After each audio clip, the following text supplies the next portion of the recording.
Tertúlia. Boa tarde aí para todos. Hoje é 28 de novembro de 2009, sábado. O verbete é o 1400, quer dizer, é um número redondo dessa vez. E outra coisa, está cheio de 4 aqui hoje. São 4 páginas e 44 logias. Agora tem 10 máximos, mas pode aumentar mais 4 se quiser, sabe? Tecnologia, binômio, polinômio e paradoxo, são mais fáceis. Agora, o tema é indício multiexistencial. A especialidade é autorrevezamentologia. A definição. O indício multiexistencial é a marca deixada pela consciência em alguma ou algumas vidas humanas anteriores, em geral, construção intelectual material capaz de fornecer indicações para a identificação das diretrizes do temperamento, da autoevocação e de possível autorrevezamento de existência em existência da consciência lúcida. Agora nós falamos então, esse verbete tem muita relação com o de ontem, vocês selecionaram. Devia ter feito invertido. Primeiro era esse, depois é que era o outro. Agora, aqui se fala sobre o reto sinal evolutivo, a retografo-pensenidade, a paleografo-pensenidade. Agora, a automimese excepcionalmente produtiva, as confirmações materiais dos relatos espontâneos retrocognitivos, a identificação da personalidade consecutiva pelas consistências, os indícios da retropersonalidade, a decodificação da retro-mega-gescom encriptada, o fenômeno do dejaísmo, os indícios do curso intermissivo pessoal pré-ressomático, os indícios do macrosoma pessoal, os indícios do para-microchip pessoal, a retrosenha pessoal foi o assunto de ontem, a casuística pessoal autorretrocognitiva, o paradoxo da personalidade entremostrar no presente as existências passadas às consciências mais atiladas. Eu tenho mostrado isso aí dos outros, né? Agora, a frase enfática, a pesquisa e identificação do indício multiexistencial pessoal amplia a curiosidade pesquisística e a cosmovisiologia da consciência lúcida sob o alto parapsiquismo interassistencial. Você já identificou algum indício multiexistencial pessoal? De qual natureza? Intelectual ou material? Agora, pergunta. A quantidade de evoluciólogos ressomados na Finlândia tem relação direta também com o trabalho a desenvolver com a EM e respectivo grupo evolutivo ressomado? Olha, eu não sei se tem evoluciólogo ressomado lá, mas que tem uma opção de gente que tem afinidade, que a gente sabe, isso tem. De modo que de lá deve sair alguma coisa, vamos ver o quê. Você que é ainda jovem, quem viver verá. Quer dizer, você vai ver, não é isso? Novas gerações. Todo mundo aí, hoje eu estava falando para a turma da Sindex, todo mundo aí que está com 12 anos, 18 anos, 25 anos, Ainda tem ainda 70, 80 anos pela frente para viver, todo mundo vai viver 100 anos. Então, vocês vão ver isso tudo. Quem viver, verá. Essa meninada toda aí, ó. Tá certo? Agora, não vão conservar muito essa beleza que vocês têm hoje. Isso aí é mais difícil. Vão tudo ficar assim, igual eu mesmo, né? Cheio de pé de galinhas, quer dizer, tem um galinheiro inteiro, e cabelo branco, né? Que faz parte do serviço. Mas vale a pena. Vocês vão chegar, perde a beleza, mas aumenta a beleza interior. Essa é que é a saída. É um grande consolo, muito sério, eu acho. Ajuda todo mundo. Tem um amigo que fuma maconha há muitos anos e acha isso positivo para a vida dele. Nunca consegui convencê-lo do contrário. Você tem algum argumento que poderia convencê-lo a pensar em mudar de ideia? Sim. Fala com ele para se internar para autodesintoxicação. É uma saída. Fala com ele desse jeito. Ele deve ter isso. Ele está viciado no negócio, está defendendo. Está dando uma do Sam Harris. Não é isso? Está defendendo a maconhinha dele aí. A cânhamo. É terrível isso. Poderemos considerar que Tales, Anaximandro e Pitágoras tiveram na respectiva pré-ressoma nessa época uma ampliação de conhecimento ao modo de esboço do curso intermissivo? Olha, muita gente teve, a Grécia Antiga tinha muita gente desse povo mais avançado. Isso tudo é possível, mas não foi bem curso intermissivo, porque eles não falaram nada do processo extrafísico, não mexeram na multidimensionalidade, não tocarem para psiquismo para valer. Então, era muito fraco. Pitágoras desenvolveu mais intensamente seu parapsiquismo no Egito, e falhas maiores o senhor considera ter existido na proex de Pitágoras.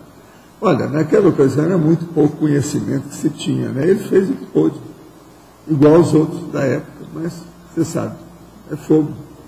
Você está vendo, eu acho que é o Anaximandro que está lá para aqueles lados lá, né? Aqueles países lá. Agora, veja, ele está lá.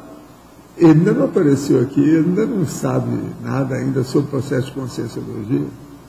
Então, essas coisas são muito, assim, relativas.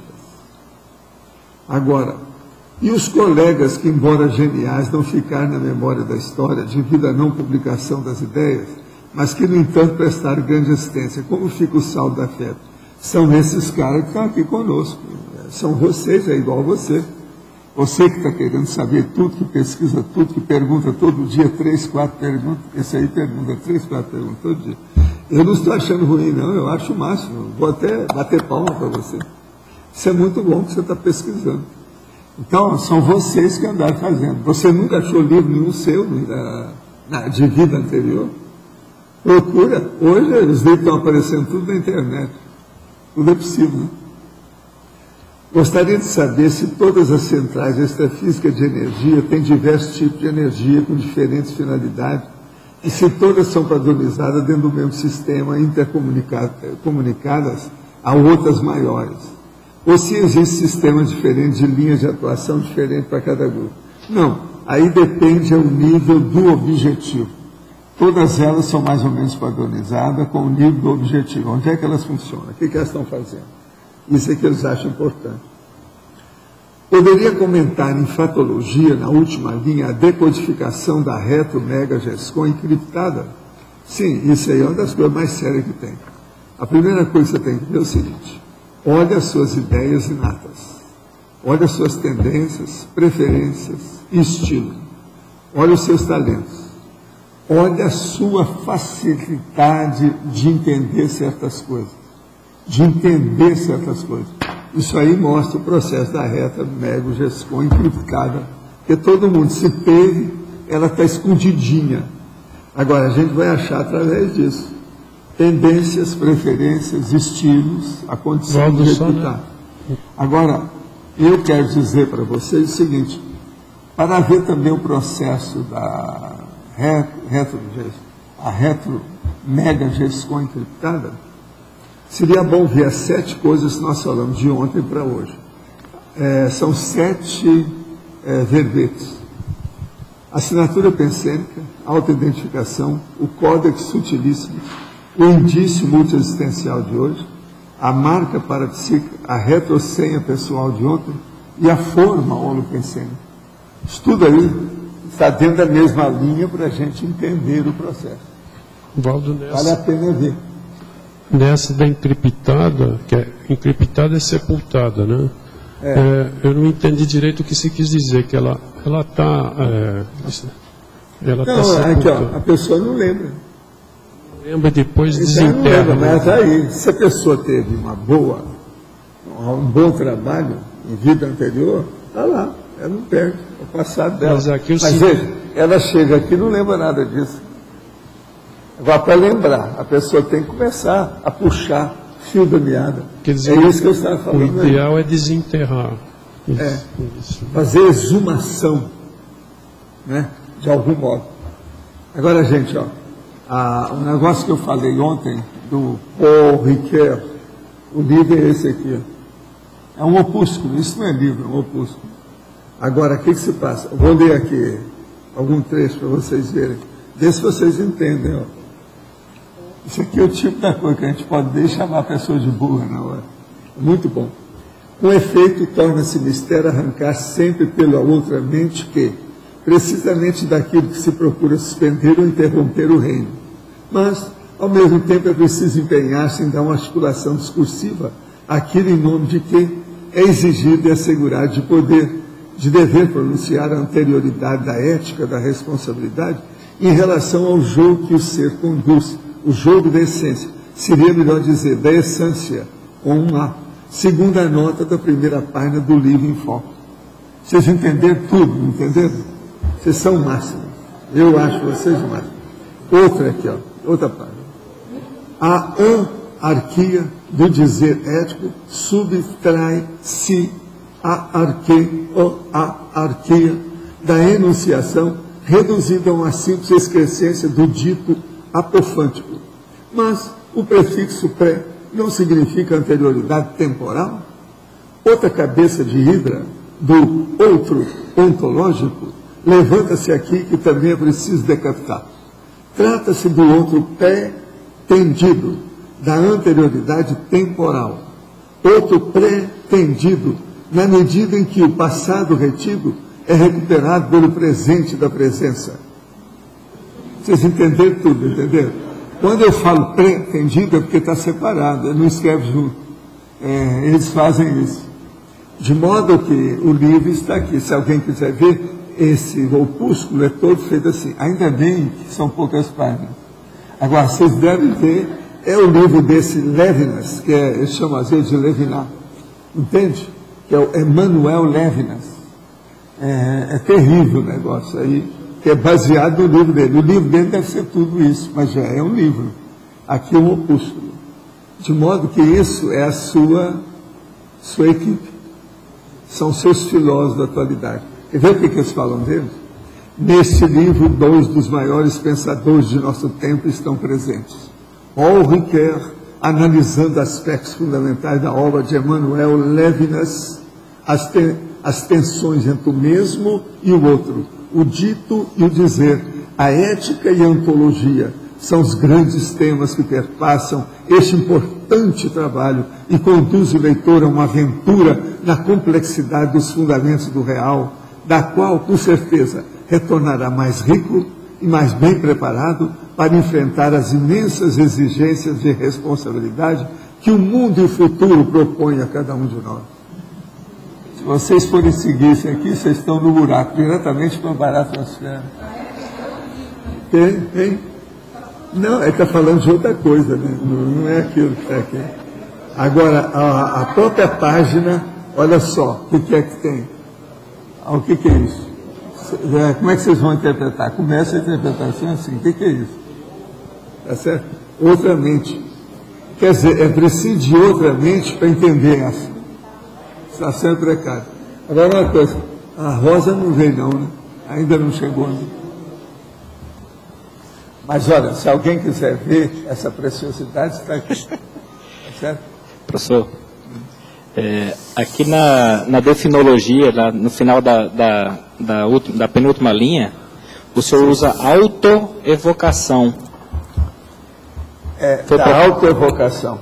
É porque no restante do texto o senhor usa autoexpressão, autoevolução. Mas a autoevocação também não é válida. Também vale, né? Não acho. Tá, e eu queria que o senhor explicasse melhor aí a sindromologia no final da segunda página.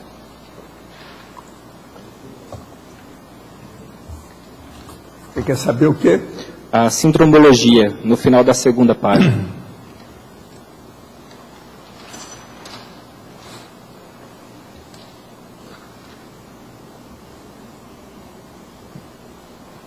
Sindromologia. Assim do ostracismo, falseando ilusoriamente indícios e levando à conclusão precipitada sobre a autoidentificação na condição de antiga celebridade histórica. Isso aqui é o seguinte, a pessoa, ela vem para cá, às vezes fez até muita coisa, mas não apareceu nada, não deu nenhum efeito, não houve repercussão, não teve nada. Então ela começa a estudar vidas anteriores para ela ser uma grande personalidade daquela e encarna aquela pessoa. Agora, de Napoleão, eu já vi uma meia dúzia, está entendendo? Sempre tem Napoleão. Agora, Napoleão não tem muita vantagem pelo seguinte, nos hospitais psiquiátricos sempre apareceram aqueles caras que colocam a mão aqui e acham que ele é tipo Napoleão. E outra coisa, Napoleão foi uma das piores personalidades, né, da época dele. Ele era um cara, imperador, ditador, fez muita besteira. E o povo acha que é o máximo. Então, veja só, são personalidades que ainda estão com o pé na baratrosfera, né? É na cara. Por isso que a síndrome do ostracismo entra aí. Ele quer preencher aquele vácuo, sabe? Aquela deficiência, aquele vazio que está dentro dele. Às vezes, essa pessoa fez até muita coisa na vida anterior, por isso que ele se sente no ostracismo. Mas não é bem, às vezes, aquilo que ele acha. Ele, às vezes, errou uma opção de coisa e ficou registrado na história humana pelos erros dele. E ele procura uma pessoa que foi boa para a humanidade, que ficou registrada positivamente para tudo. Entendeu? Não é bem assim. Agora, essas coisas são muito relativas pelo seguinte, a pessoa não muda tão fácil de uma hora para outra. Então, fica com muitos séculos e muitas vidas e muitos corpos com o mesmo temperamento. Isso aí cria problema para ela, você está entendendo? Aquilo vai se prolongando. Agora, com o curso intermissivo, é como se desse um basta nessa situação. Parou. Houve uma mudança. É como se tivesse alcançado um novo patamar. Entende? Passou o gargalo. De modo que curso intermissivo é a passagem do gargalo. É muito importante. Professor. Sim. Aqui. Professor, aqui embaixo, do outro lado. Aqui, B. Aí o meu lado, né? Na terceira linha da fatologia, o senhor fala sobre as confirmações materiais dos relatos espontâneos retrocognitivos. Eu gostaria que o senhor falasse um pouco mais sobre os seus casos. Muito com o processo do dejaísmo. Quando a pessoa chega e fala assim, eu já vi isso aqui, eu já conheço isso. Tem gente, por exemplo, que nasceu no Brasil, vai à Europa e começa a descobrir uma opção de coisa. Ele tem retrocognição através disso. Cada viagem que fez, etc. Então, são confirmações materiais dos relatos espontâneos retrocognitivos. Uma pessoa, por exemplo, ela pode ver alguma coisa escrita que ela acha que aquilo está de acordo com ela, está bem a cara dela. Outra coisa, ela pode chegar também na Europa ou nesses países mais antigos e descobrir uma construção que ela acha que foi ela que fez, ou que acompanhou, que viveu ali. Isso tudo aumenta os indícios de retrocognição e melhora o problema dela entender a própria situação. Tem muita gente que sabe disso. Quem viaja muitas vezes acaba descobrindo esses locais específicos. Cada forma holopensênica que ele acha.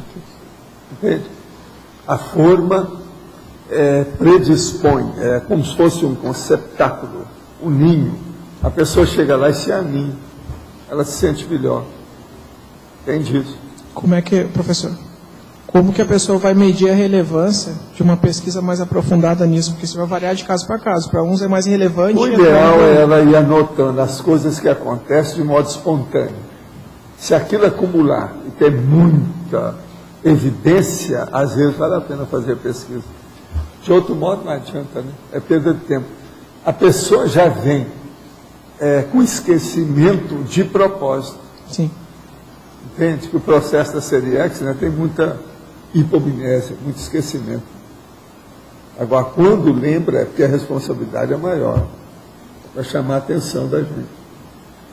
A lembrança ela pode vir espontânea de você, pelas coisas que tem, ou através de outros.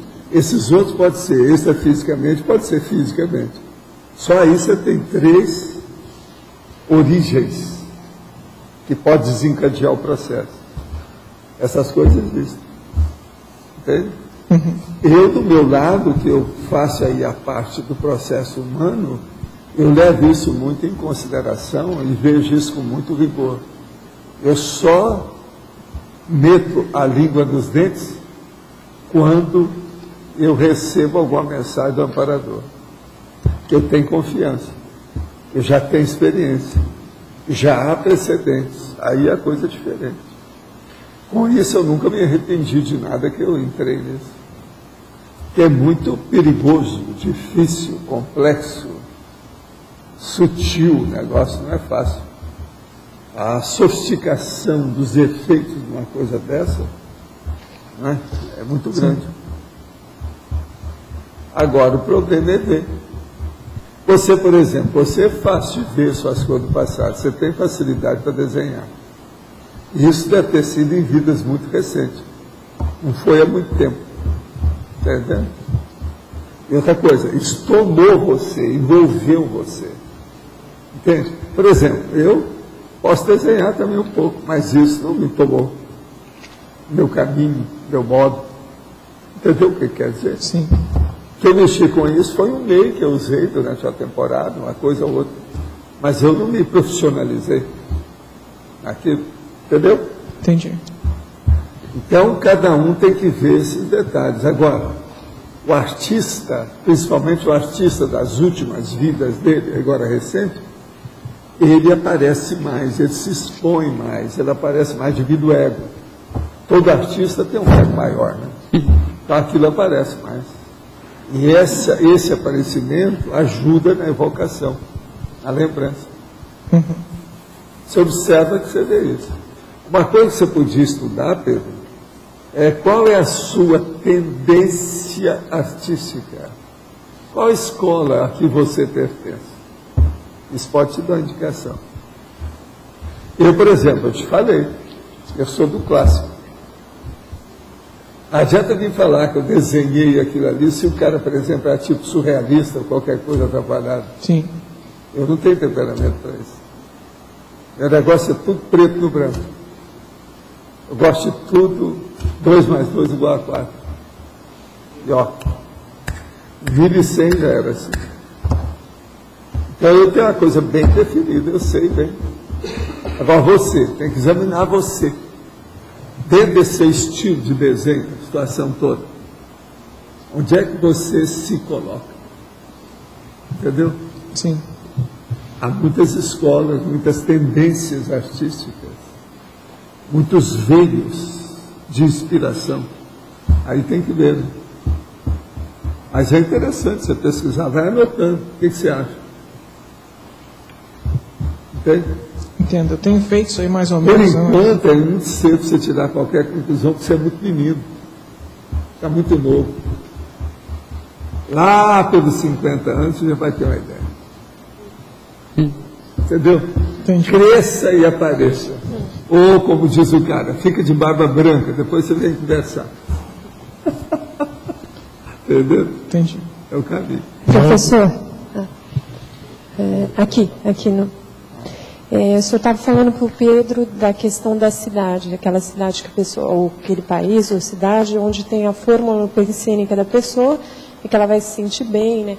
Eu queria saber quais são as variáveis que o senhor estuda quando o senhor viaja, quando o senhor viajava e ia para uma cidade, quais são as variáveis de pesquisa para... Não, as variáveis de pesquisa que eu li, eu não via nada do meu negócio passado. Tudo que aconteceu comigo foi espontâneo, eu não procurei. Eu não me interessava muito. O meu negócio era estudar o que eu estava estudando, geralmente problema bibliográfico, pesquisa de fenômeno, pesquisa de gente, pesquisa de sensitivo, isso que me interessava. Agora, eu cheguei a ver. Eu vi coisa na Europa que foi eu que fiz fisicamente. Então. Entendeu? Viu mas aquilo é uma coisa óbvia. Não tinha jeito de escapar. Mas é através do bem-estar. É que o senhor tinha um parapsiquismo, mas. Não, como é que você chega num certo ponto, você faz a psicometria, aquilo vem tudo descambulhado assim. Mas algumas coisas dão indício. Por exemplo, se a pessoa gosta daquele lugar, é um indício, né? Se ela se sente bem no lugar. Mas isso tem que especificar muito, não é fácil. Por isso que eu estou falando, no caso do Pedro, ele é muito jovem. Qualquer coisa dele ainda está muito cheio de fantasia, nebuloso, ainda não fixou o processo de pensamento. Possivelmente dentro dele, ele está achando que eu estou exagerado. Mas daqui uns 30 anos, ele vai me dar razão. Entendeu bem?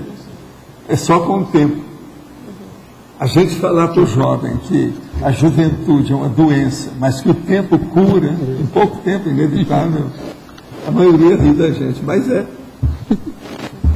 Até um certo ponto, eu sei que infância e adolescência não são doenças, mas a revolução. Entendeu? Devido à imaturidade, à inexperiência, a fantasia, a imagística, a imaginação, o processo da falta de racionalidade e discernimento, o problema da falta da vivência, a vivência no corpo atual. Por isso que eu e a Kátia também tem essa pretensão. Queremos ter essa lucidez aos 5, 8 anos, que é ideal para ficar livre da infância. Lembre-se, nós temos um verbete aqui da infância, né? A nulificação da infância, é o verbete. Nulificação. Até essa palavra, tem muita gente nem ouviu falar nisso. Nulificar a infância. Como desenvolver, então, a hiperacuidade, assim, em relação ao passado, né? Você perceber os dados, essas pistas, esses indícios, né, multiexistenciais. Como é que você... Olha, o caso é registrar e ver as tendências que vão se acumulando. Aquilo vem tudo para uma confluência só. Porque dentro de certas áreas, você acaba mostrando seu favoritismo, suas preferências, suas tendências, suas escolhas.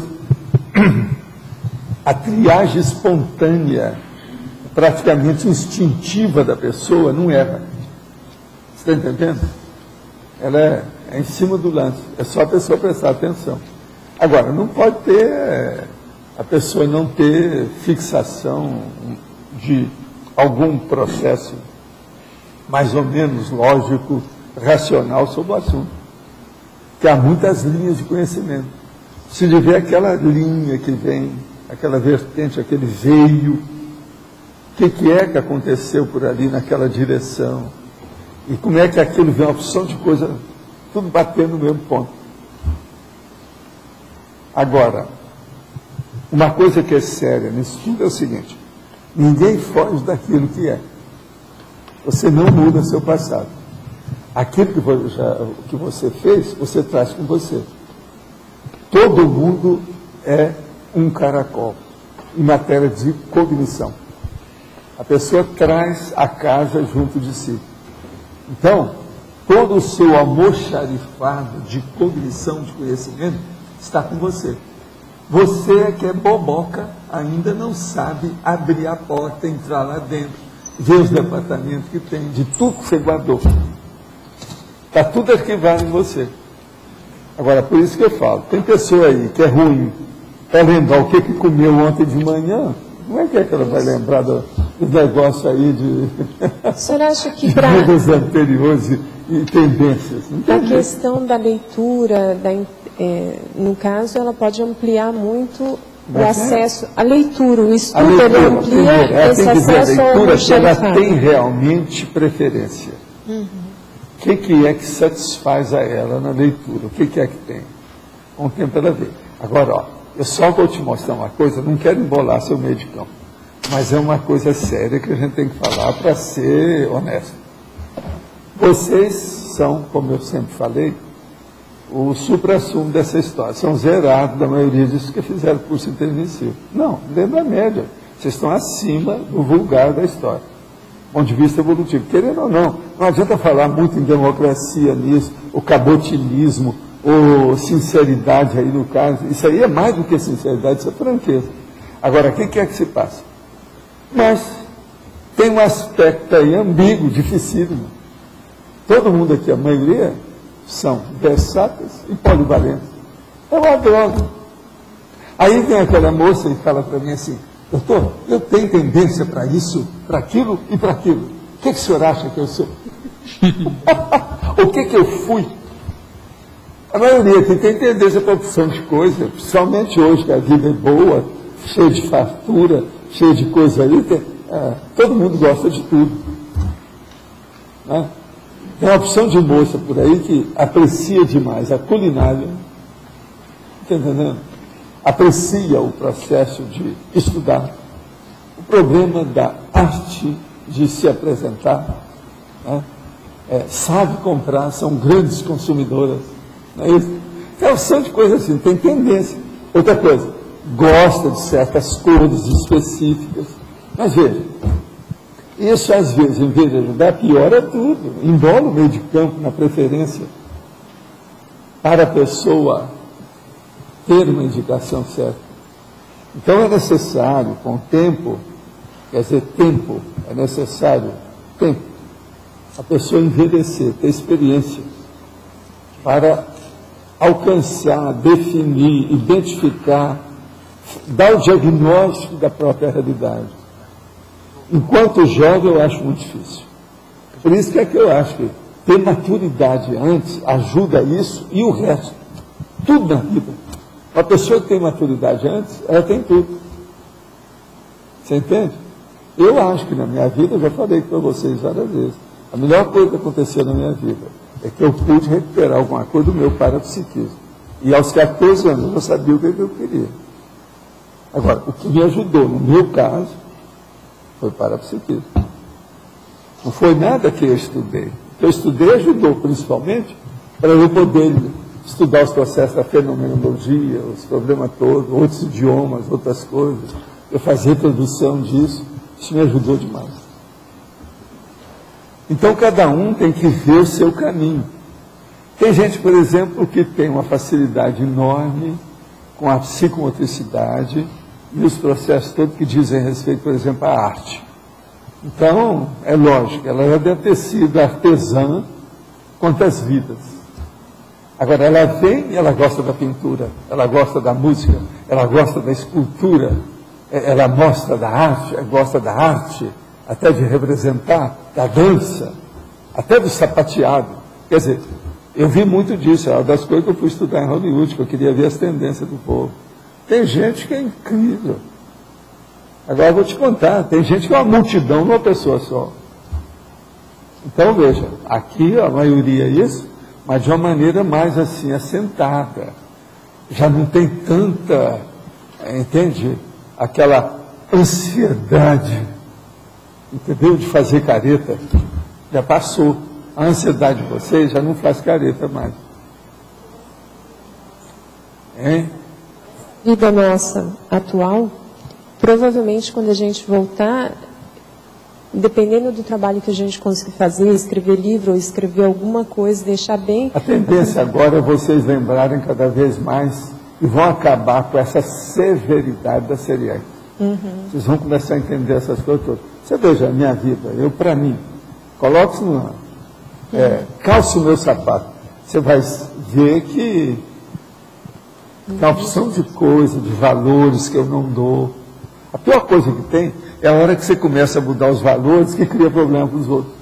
Os valores são meus. A pessoa tem os valores dela, no entanto, você cria problema. Aí vem o que quer te atravessar, o que tem inveja, o outro que tem mágoa de você por causa disso, o outro que não entendeu de modo nenhum, que criou o mal-entendido, que leva o mal-entendido para frente, o outro que faz a infâmia, que vem com isso, tudo isso eu vi. Mas não interessa. São os perdigotos da vida. Isso é bobagem. É aquele negócio da caravana que passa e os cães latem. Resolve. Bobagem. Secundário. Então isso a gente tem que esquecer, você tem que relevar, tem que entender, tem que ajudar. E outra coisa, a coisa mais séria disso, estuda é gente assistência da gente. A opção de assistir. Não adianta nada eu condenar, ou eu brigar, ou fazer isso, bobagem. Agora, então esse é o motivo que raramente foi preciso eu fazer alguma coisa para polemizar com alguém sobre um assunto. A maioria você tem que relevar e deixar para correr, não tem jeito. Faz parte do serviço. Agora, o que eu vejo é esse. Daqui para frente, tudo vai se abrir nessa questão. Uma outra coisa, vocês passando aqui algumas dezenas de anos, pensando nessa abertura consciencial, esse grafo Pensene já vai fazer uma abertura de fixação da abertura. Entende? Isso vai mudar tudo. Isso aconteceu comigo. Muita coisa que eu falo aqui, vocês, alguns que não chegaram naquilo que eu já fazia há muito tempo, vocês vão fazer nas próximas. Eu sei disso, porque isso aconteceu comigo. Quando eu falo, entende? Para mim é favas contadas. Agora, o que vocês precisam é de se equilibrar para não fazer mais interprisão grupo kármica, que é uma das piores coisas que tem aí, é isso. E se a pessoa não tiver cuidado, tretou, relhou, embarcou. Ela dança. Professor, isso é que é o problema sério. Outra coisa, às vezes, pode vir na hora que a pessoa está mais ainda madura, que é aí que vem as tentações, que eles vão envolvendo o processo. Você está entendendo como é que é? Então a pessoa tem que saber lado que vai, como é que é. Esse processo que o senhor falou da escrita, o grafo Pensene, a pessoa que tem mais facilidade tem a ver com o aprofundamento do curso intermissivo em si ou somente com as vidas passadas? É, vida passada. O curso intermissivo influi pouco porque ele foi um só e uma coisa recente. Já o problema de vidas anteriores, não. Foram muitas vidas e há muito tempo. Escuta, eu te considero longe daqui, senão você já fez pergunta e aparece aqui, isso está errado, tem alguma coisa errada, é você mesmo? É? Então tá. Ele que fez a última pergunta aqui, ele... Ah, é? Eu preciso de vez em quando pisar nos calos desse povo, né? Você não acha? Fica aqui, depois aparece aí, assim, que negócio é esse? Quem é que não veio e me fez direto? Tem alguma coisa atrapalhada nisso aí, não está bem, assim, conjuminou bem as coisas. Que negócio aí. Professor Valdo? Sim. Onde é que é? Aqui. Eu gostaria que o senhor falasse um pouquinho sobre a automimese excepcionalmente produtiva. Onde é que está para a turma ver? Patologia. Patologia. Página 33. A segunda linha. A automimese excepcionalmente produtiva. Por exemplo, aquilo que a gente lembra e que ela estimula você a produzir coisas que são positivas, no caso. Por exemplo, no seu caso aí, que eu sei, eu não sei tudo a seu respeito, mas alguma coisa eu sei. Uma das coisas, por exemplo, a seu respeito, é o processo da comunicação, comunicabilidade escrita. Você tem facilidade para isso. Sua capacidade disso pode ser. Agora veja, você ficou numa cidadezinha desse tamanho. No entanto, você acabou sendo jornalista lá. Quantos anos você trabalha aqui? 16. Agora veja, isso é produtivo no seu caso. E outra coisa, te deu uma capacidade também de discernimento da fatuística muito forte, no seu caso, eu te conheço.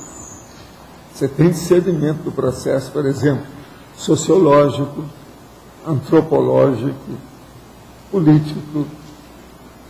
Você tem uma certa capacidade de ver onde dói ali. Isso é o problema do faro jornalístico. Agora, veja, isso aí é passado mais de uma vida que você mexeu.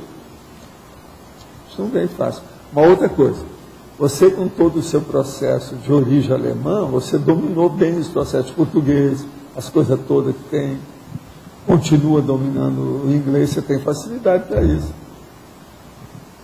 E outra coisa mais séria, a sua cidade, além de ser pequena, você é pluralista. Você é uma fazendeira da ideia. Estou falando alguma besteira? Mas não é? Não. Você é uma fazendeira da ideia. Ela é uma fazendeira que mexe com as ideias. A verdade é essa, o jornalismo e tudo isso. Vocês não conhecem a casa dela, como é que é? Na beira de uma estrada. Uma beleza. Mas é lá no fim do mundo. E outra coisa, não é bem fim do mundo, porque o mundo lá também é pequeno. Ela mora em Medianeira. Quantos habitantes tem Medianeira atualmente, hein? Medianeira deve ter quase 50. 50 mil habitantes, é muita gente. Vocês pensam bem, Foz tem 325 mil hoje. São 6 vezes Medianeira. Ah, não, a população é menos, não dá 40 mil. Pois é. Então aí piorou mais.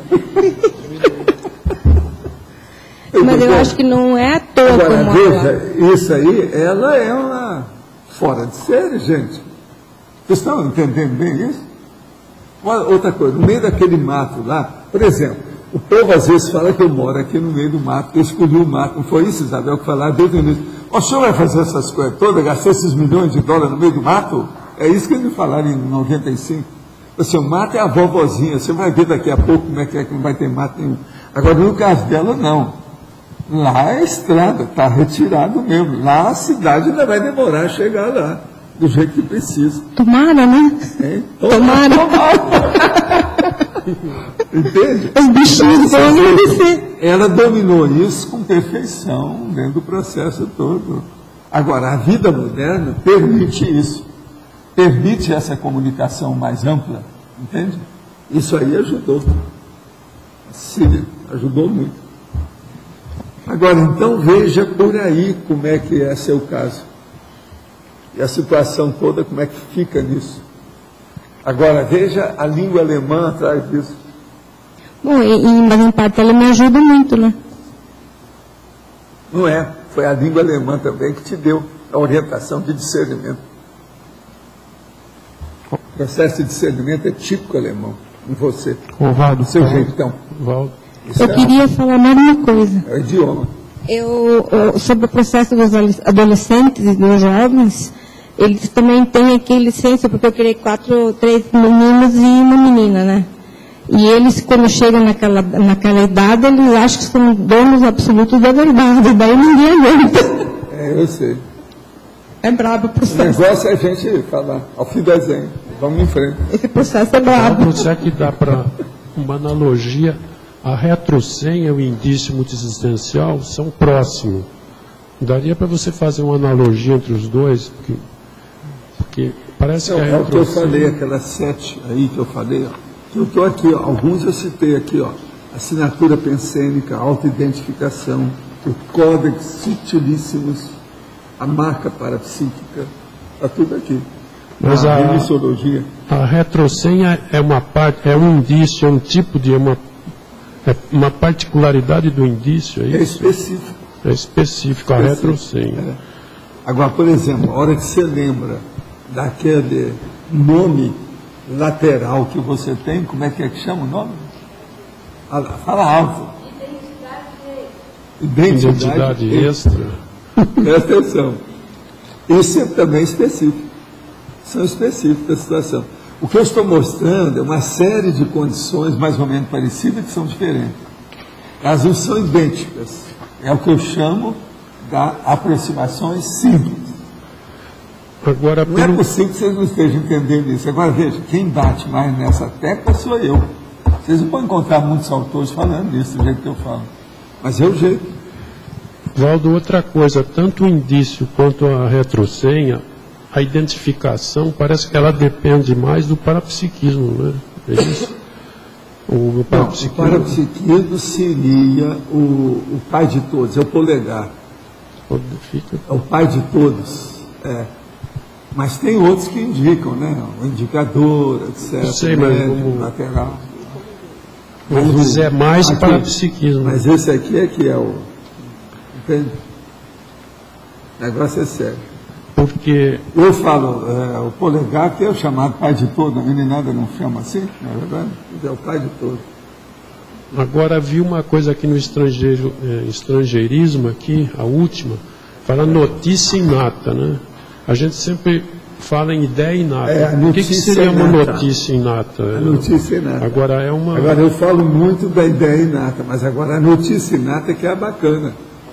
Que é essa, por exemplo, a notícia inata do Pedro na questão do desenho, da Cecília na questão da comunicação gráfica, escrita. Tudo é notícia inata. É notícia inata. É a notícia que borbulhou. Aquilo fez o repuxo, veio à tona. Está entendendo como é que é? Saiu de lá e veio do fundo do passado e começou a borbulhar até chegar na tona. Mas é uma notícia... Agora, veja, nos dois aí, está bem constituído aqui. Eu aproveitei que foram eles que experimentaram. Mas agora vocês têm que fazer isso, que a gente já está sabendo dele. E a de vocês? Cadê? O que seja? Qual que é? Mas a notícia... Olha a notícia inata. Como é que é? Aqui é uma notícia da própria agora, pessoa. tem gente que tem problema, né, com a monarquia, etc. Mas essa notícia... ela não é bem uma ideia inata, é coisa diferente. Né? Como é que é? Ela não é uma ideia inata, ela é uma... Não, é uma notícia... ideia inata, mas é mais do que ideia. É um conjunto de manifestações da consciência do passado que aflora, mas que vem à tona. Essa notícia é da própria pessoa que acessa a notícia dela. Mas agora aí tem amparador que ajuda, tem os amigos que ajudam, os fatos que ajudam, a viagem que ajuda, a atenção concentrada que ajuda. Uma pessoa que concentra atenção em certas coisas, ela não passa batido. Aqui não vai passar batido na frente dela. Ela fixa, opa, segura, ela anota. Mas por isso que eu falo, tem que registrar. Aqui seria mais um fato ou parafato passado que a pessoa acessa. Essa é uma notícia, é isso? Agora, nesses fatos e parafatos, ela tem que ver o processo intelectual, o problema material. Eu estou falando aí, né, indiretamente, tem muito lugar aí que eu estou falando isso. Então, o material, o intelectual, o artístico, o somático, o que é que tem? Uma pessoa, você pode ter construído alguma coisa no passado, fisicamente falando. Pode ter escrito alguma coisa, ficou gravado. E por aí vai. Você está entendendo? Tem uma série de condições nisso. O livro, a obra passada, né? Não a obra, não o livro de agora, de antes. Ele não deixa de ser uma notícia. É uma notícia inata também? Se você descobrir, não é só uma ideia inata. A ideia inata é de você lembrar de alguma ideia, tá certo? Isso aí seria uma ideia. Mas agora, quando é um livro inteiro, o que há? É muita ideia que um livro pode ter, não é uma só. Mas parece Pensa que bem como é que fica isso. A notícia, lógico, ideias são coisas distintas, mas elas andam juntas, né? A ideia e a notícia. Mas a notícia inata, e eu estou chamando a atenção, é de propósito. É a primeira vez que eu uso isso aqui nesse verbete. Eu não sei se... Eu procurei expressões latinas... Agora, isso é do latim, o processo não é meu. A expressão latina eu procurei e não achei assim como... Eu achei as duas coisas separadas, mas existe também essa expressão em latim, essa. Notícia inata. Agora, você veja bem, a notícia é o noticiário, é a informação, é a comunicação. Isso é mais do que uma mera ideia que você pode pegar individual, pequena, reduzida. Uma notícia pode ser uma coisa mais ampla. É isso que eu estou falando. Se aproxima mais da informação inata, né? Informação. A comunicação inata. Agora, todo mundo tem isso. Professor Valdo, na frase enfática, não sei se já foi discutido isso, me chamou a atenção o senhor destacar o autoparapsiquismo interassistencial, né? Então, diante de tanta coisa que a pessoa poderia ficar curiosa, interessada... Não, eu estou chamando a atenção devido ao curso intermissivo. No curso intermissivo, vocês receberam chuva, tempestade, de tsunami, de ideias de assistencialidade. Então eu tenho que falar, porque a maioria aqui, vocês foram preparados ou estão predispostos a assistir os outros. O mais assistido aqui sou eu. Vocês têm me assistido com muito amor e carinho. Eu reconheço. Isso é por causa do curso intermissivo. Você está entendendo como é que é? Não tem outro jeito. Mas aqui, ó. Até o Arlindário, ele me assiste. Que é uma coisa séria.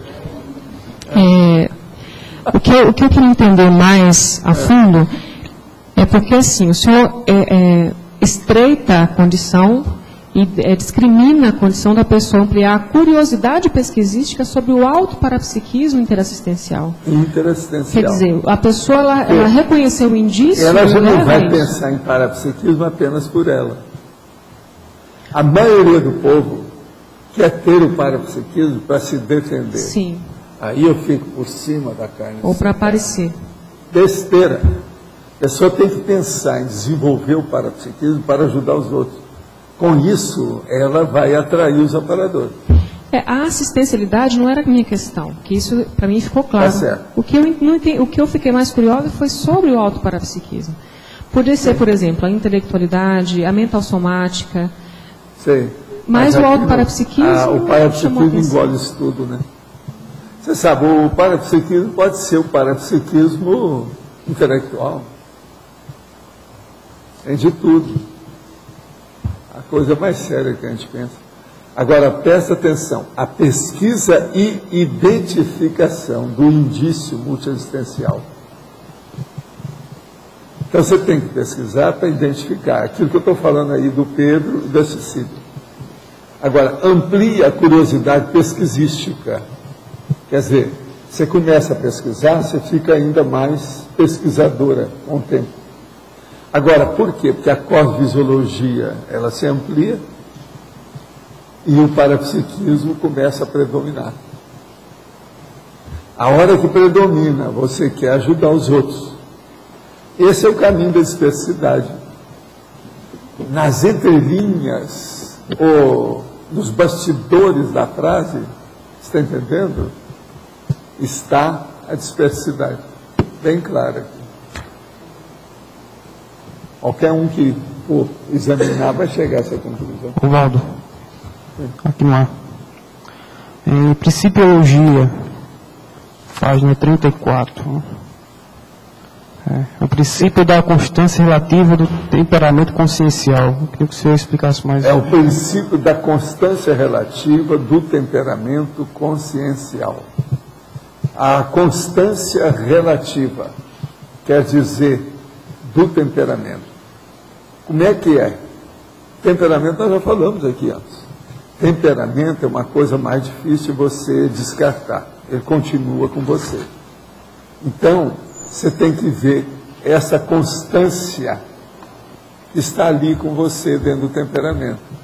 Por isso que eu falei, a hora que o Pedro tem facilidade para desenhar, isso é uma coisa que deve ser de vidas prévias, recentes.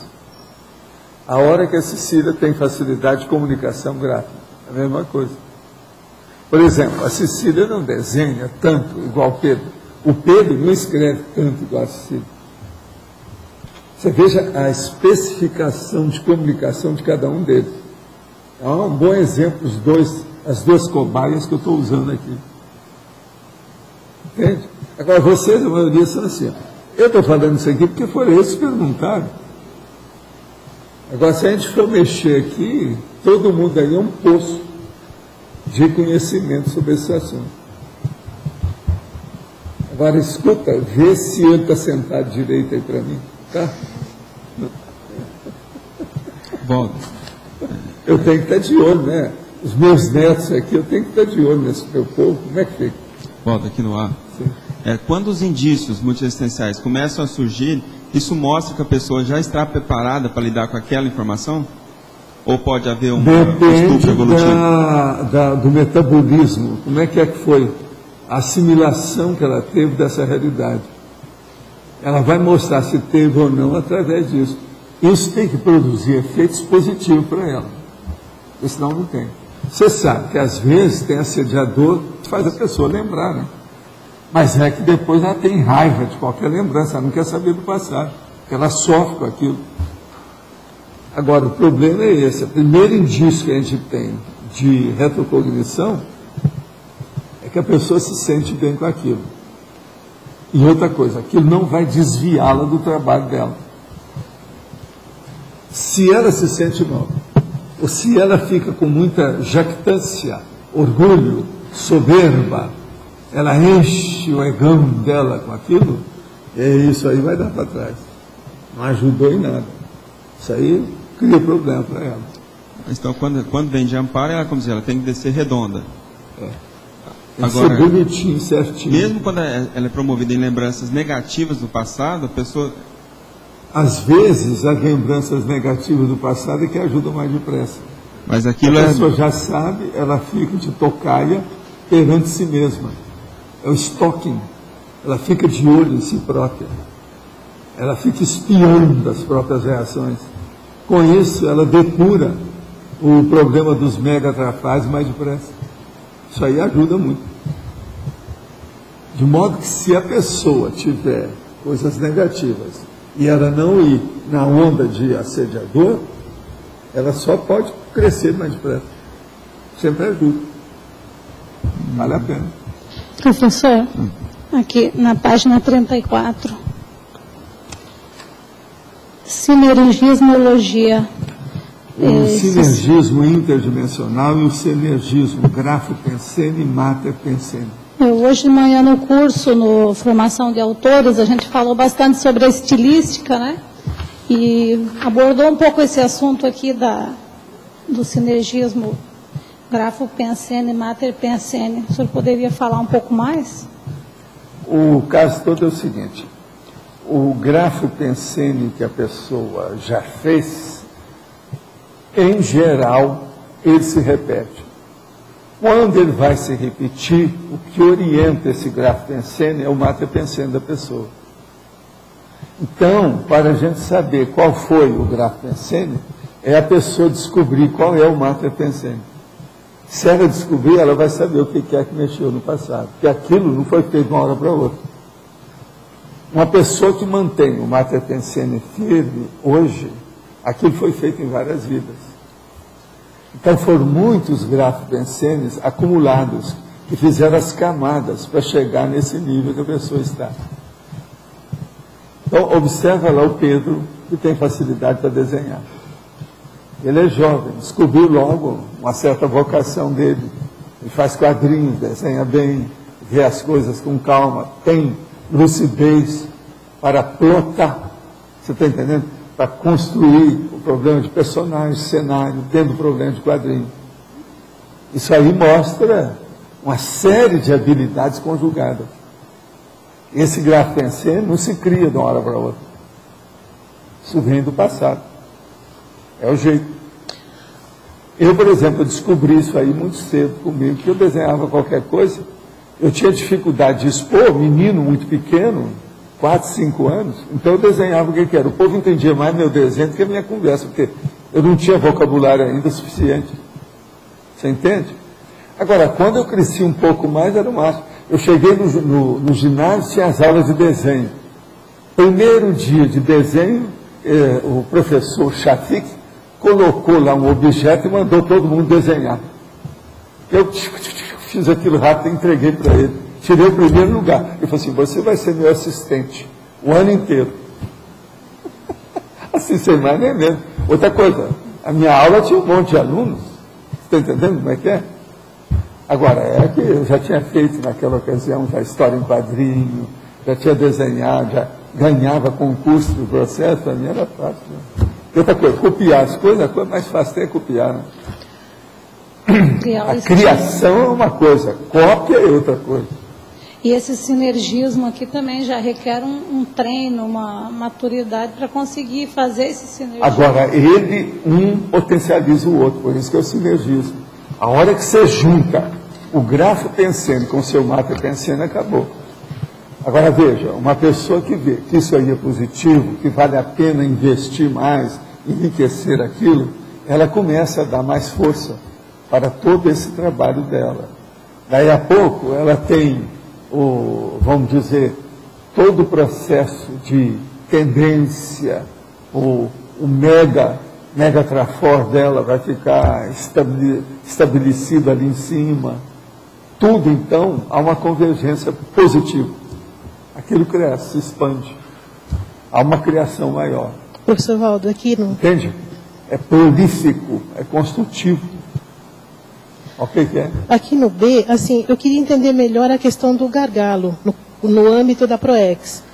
Nós podemos dizer que o gargalo, ele tem ligação com um obstáculo de vidas passadas? Fala mais perto que eu não estou ouvindo. Então, eu queria entender o gargalo no âmbito da PROEX. Sim. Nós podemos dizer que o gargalo, quando se refere à PROEX, ele é um obstáculo que surgiu em vidas passadas ou não? A maioria é. Tá. A maioria. Não é tudo, mas a maioria. Não é todo, não é tudo, em todo caso. Mas a maioria é. Nós não fugimos do passado. Tá, porque tem aquele passado nos acompanha. Tem aquele gargalo operacional que o senhor fez mais assim genérico, né? Como é que é? Tem um verbete gargalo operacional que o senhor fez mais no sentido assim genérico, inserindo várias facetas lá. Sim. Agora, esse outro gargalo no âmbito da PROEX, então, ele tem também as suas facetas. Tem. Cada uma de um jeito, né? E tem que estudar para ver como é que é. Quando o assunto é assim, tipo sociológico, de conviviologia, é muito complexo, o negócio é esparramado, muita coisa que tem. Tem que ver específico ali o que é. Não adianta querer generalizar, porque não resolve nada, não esclarece. Tem que ver o específico, o individual. A gente vê aonde nós vamos. Vale mais a pena. Tá certo? Professor. Paulo. No seu caso, essa sua facilidade para desenhar indica também que você mexeu com isso na vida recente? Nem foi de agora? Eu cheguei na Europa e vi as coisas que eu tinha feito. E outra coisa, devido aos meus processos de lembrança, eu comecei a ver quando mandaram me matar por causa disso. Né? O meu caso é o seguinte, vou explicar como é que era. Eu tive uma vida na Europa, eu cheguei até a andar de um país para outro, naquela ocasião, tinha que mudar aldeia para aldeia, aquele negócio todo. Mas, com o passar do tempo, eu criei um certo nome que eu criava, tipo gárgulas e outras coisas mais. Então, por exemplo, eu às vezes fazia escultura para cemitério, entende? Aquilo que o povo pedia, coisa disso, daquilo, e colocava também nos processos. Agora, o que se passava? Eu colocava aqui, por exemplo, num castelo, cheio de energia. Defendia o castelo. Você está entendendo como é que é? Aquele cara crescia, melhorava as coisas, dava opção de coisa. Lá pelas tantas, aquilo foi um monte de gente atrás de mim. Mas, com o passar do tempo, teve um dos grandões de um desses países, né, que ficou danado da vida, que eu estava arrumando o povo que era inimigo dele, é sempre assim. Então ele mandou exterminar tudo que dizia respeito à minha pessoa e tudo que eu fazia. Me mataram, etc. Mataram gente que estava comigo, até o cachorro que estava comigo foi embora. Mas Agora você veja, tudo era um processo de energia dentro da escultura. Está vendo? Essas coisas tudo tem. Que você pode colocar, né? Eu mesmo depois estive observando isso fora do corpo. Lá no Projeções da Consciência, eu falo sobre as lápides luminosas que eu vi quando estava volitando. Aí eu disse, fui ver um cemitério. O cara que estava lá, eles colocavam muita flor, muita coisa, as energias aumentaram tudo. Que era isso que eram meus casos. Entendeu? Que o ideal seria que a gente arranjasse, se vai enterrar os outros, enterrar no lugar que tem energia para ajudar o povo que fica. Né? Para ajudar. Então, isso aí tudo tem. Agora, esse meu caso, eles quiseram exterminar tudo que dizia respeito a mim. Quem mandou era gente muito poderosa, sabe? Mandava todo mundo, chefe do Estado. Gente grande. Agora, tudo isso já passou. Esse povo todo já melhorou, já reconheceram, já viram. Tem até gente aí com a gente. É a vida. Professor. Tem de tudo. Professor, eu queria entender melhor essa condição da polivalência e do indício multiexistencial. E aí eu queria, assim, tem algumas perguntas que eu queria fazer. Primeiro, essa condição da polivalência que a pessoa demonstra nessa vida, tem relação mais com o curso intermissivo ou com as experiências de vidas anteriores dela? Vidas anteriores. Não tem nada que ver com o curso intermissivo. O curso intermissivo você estava chocado, impactado com as coisas novas, neo-ideia. Tá. E em relação à questão de traços, por exemplo, que traços pode favorecer mais a condição da polivalência? A neofilia? Traço de polivalência? Sim. Aquilo que você tem de bom, o que é? Qual a área? Qual a sua tendência boa? Isso é traço da polivalência. Vê como é que é. Agora, às vezes, todo mundo aqui tem vários, que são herados, são mais velhos. Vocês todos são macróbios de evolução, vivem há muito tempo. Por isso que eu falo, a maioria vocês estão todos chupando o dedo, porque os amigos, parentes, gente de vocês, tudo já viraram serenão, e vocês estão aqui, marcando prazo como pré-serenões. Quer dizer, é uma vergonha absoluta. Tá. Agora, com o tempo, vocês vão ver isso nos cursos intensivos próximos. Vocês vão descobrir tudo, quem é que está na frente, quem é que ficou atrás. Tá. Aí vocês vão voltar tudo para trás. Aí, uma última pergunta, professor. Quando a pessoa ela tem, por exemplo, eu tenho facilidade de fazer várias coisas. Assim, normalmente o que eu me dedico a começar a fazer, eu consigo aprender a fazer. Mas diante dessa condição, por exemplo, qual dessas coisas a gente poderia, assim, que dica o senhor daria para a gente ver, por exemplo, entre essas facilidades... Tudo aquilo que você pode fazer para ajudar mais os outros. Ponha isso como essencial, prioritário. Você vai acertar mais. Tá, mas se eu fosse ver, por exemplo...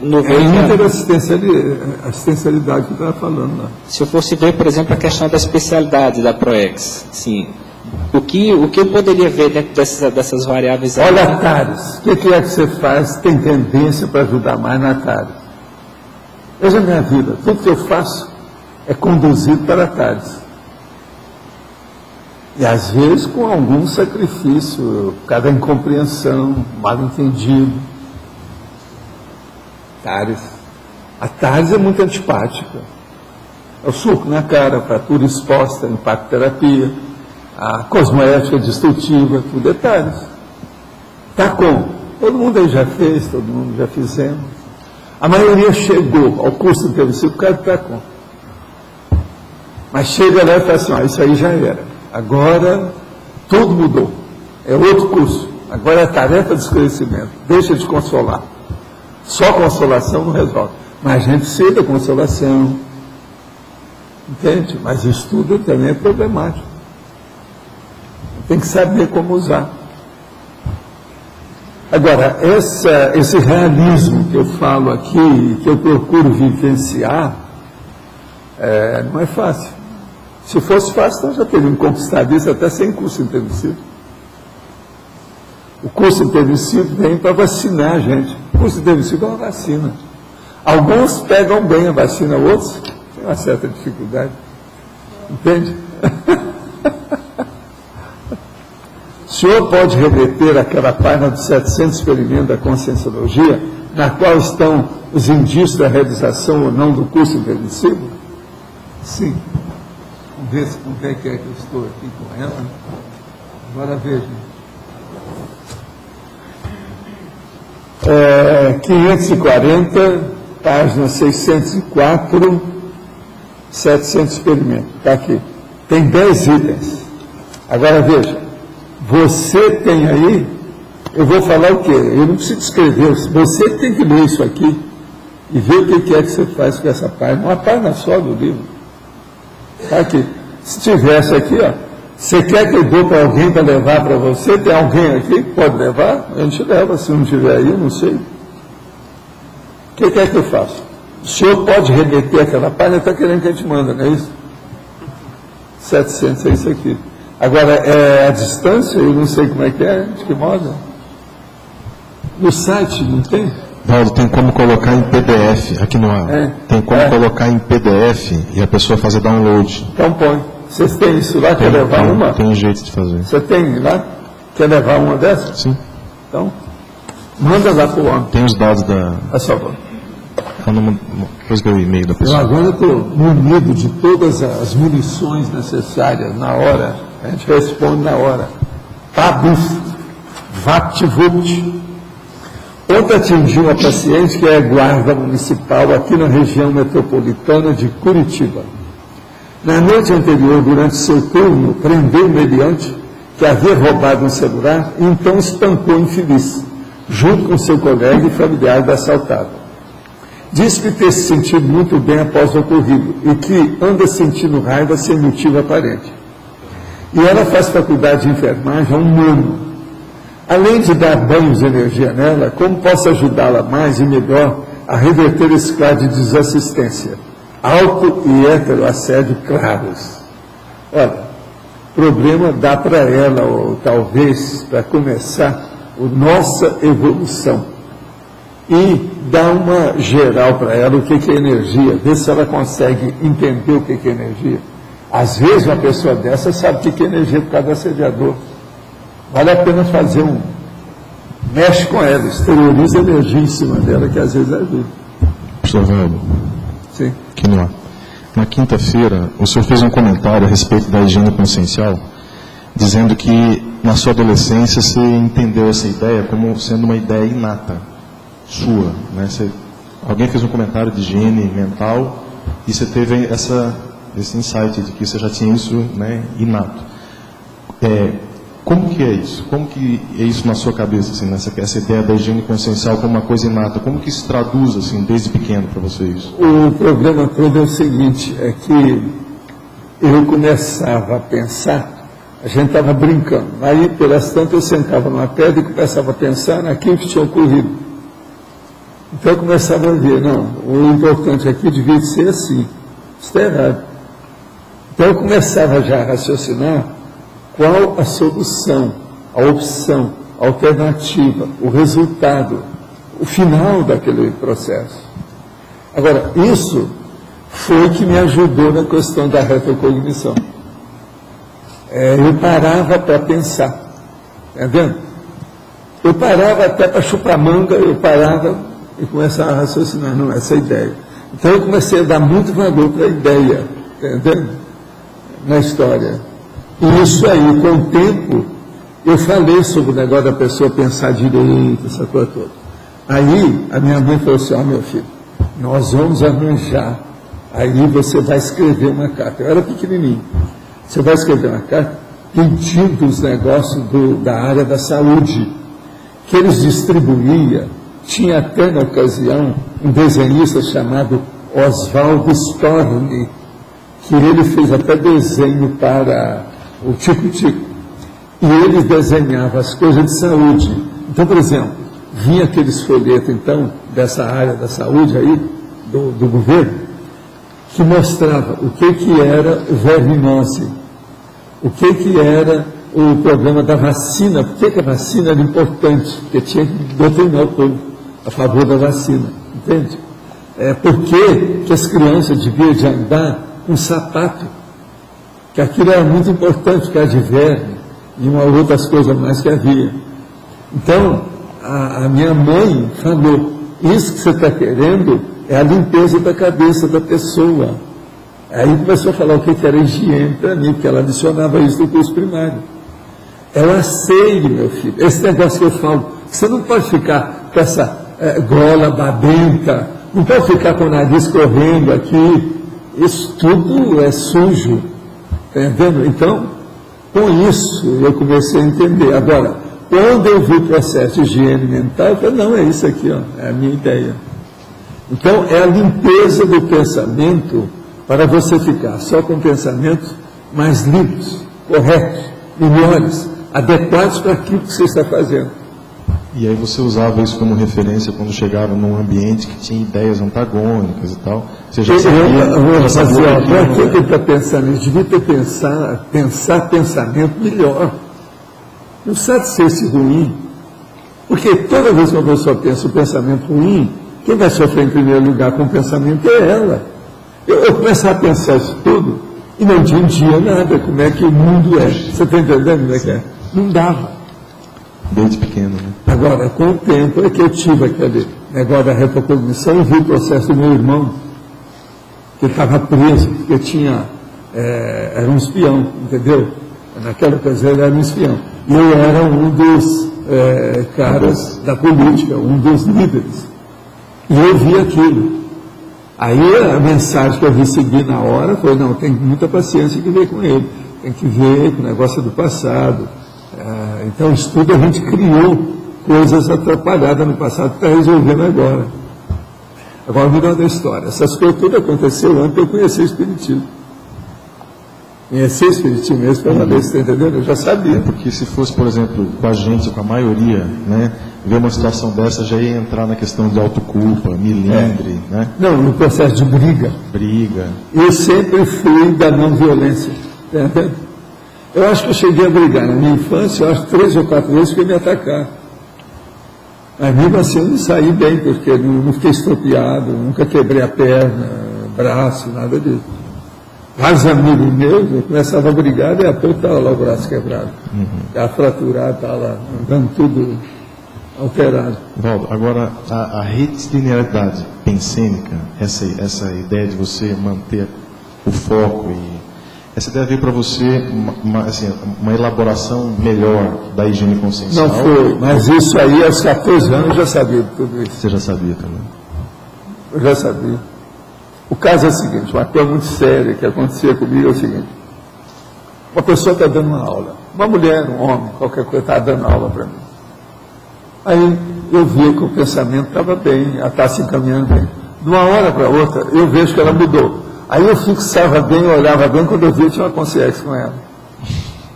Outra hora, a pessoa estava ótima, eu via a consciência. Aí eu falei assim, ela vai descambar. Daqui a pouco vai começar a falar tudo errado, os negócios tudo negativo, brigar com todo mundo, criar problema, ficar nervosa, bater na mesa. Está entendendo? Isso, depois de 10 vezes que acontece com você, você começa a ver, né? Não é só o professor ou o professor. Você olha uma pessoa, viu que ele está se transfigurando, já tem coisa. Então, durante muito tempo, eu passava mais observando as pessoas. Você está entendendo? As reações que a pessoa tinha, os negócios todos. Agora, veja, isso nunca mais saiu da minha cabeça. É tanto que quando eu já tinha 30 e poucos anos, eu resolvi ir a Hollywood. Um dos motivos é justamente ver isso.